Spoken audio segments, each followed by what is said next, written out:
So I, as any other astrology-obsessed 20-something would do, within moments of talking or meeting a guy, I try to find out his zodiac sign. Like, it may not be priority number one, but it's definitely priority number 4 or 5 on that list, as I want to find out very, very soon. And I then said to head to the internet to see what the read is from my fellow astrology chicas to know.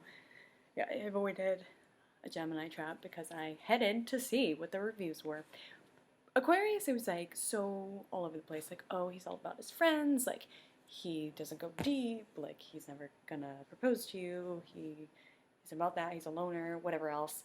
It was just kind of all over the place. And I was like, okay, but how the hell am I gonna make this guy fall in love with me? And I've assembled my tips because I did. Priority number one is being their homie. Like, you need to be someone that they can just kick it with, because that's what they look for in a mate. Is they want friendship. So again, you may need to evaluate your expectations. If that's something that's important to you, is having this like fairy tale romance, just understand that's not going to necessarily come with an Aquarian. Friendship is their love language, and they want to mess with you, and they want to have dumb jokes with you, and they want to just feel like they're kicking it with a homeboy. And they also want to believe that that dynamic will not have to change as the relationship progresses. So even if you've somehow got one to fall in love with you, they want it to feel like a friendship more than anything else. And that can be infuriating, but it's what you're dealing with. And they're great friends. They'll be your best friends. They'll be people that you can always talk to, always laugh with, just have a great time. But the number one thing is be their friend first. Have good conversations with them.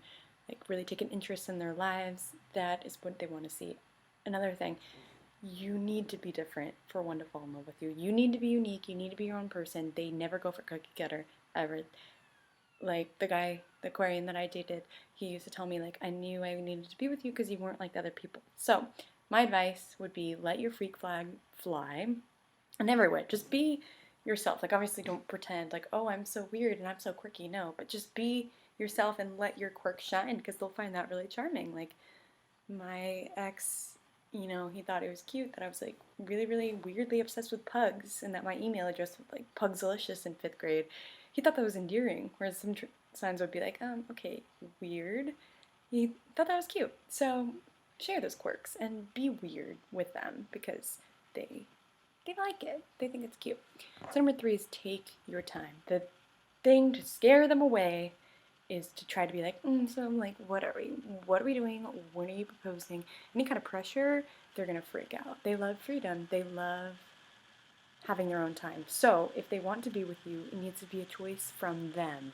I want to be with you. You cannot pressure them.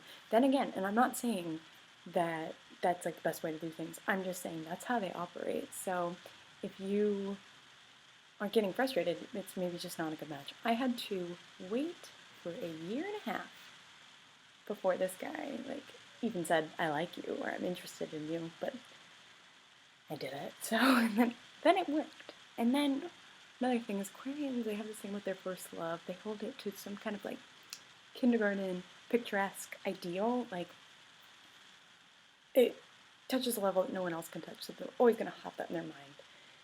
And they usually don't add up with a person. They just built them to an ideal. Another thing is, they're going to ignore you sometimes, and they're not going to be that emotionally invested in you. As Pisces, this was infuriating, but they're the lunar of the zodiac. They like these big ideas and concepts, and the interpersonal stuff just doesn't intrigue them as much as exploring the world around them. So you don't want to make emotional demands on them, because that'll just freak them out, and you need to honor their alone time because they need it. Another way is, have those conversations. Do you believe in aliens?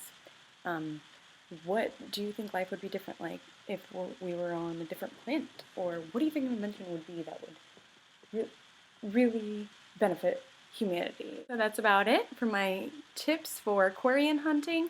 Best of luck to you.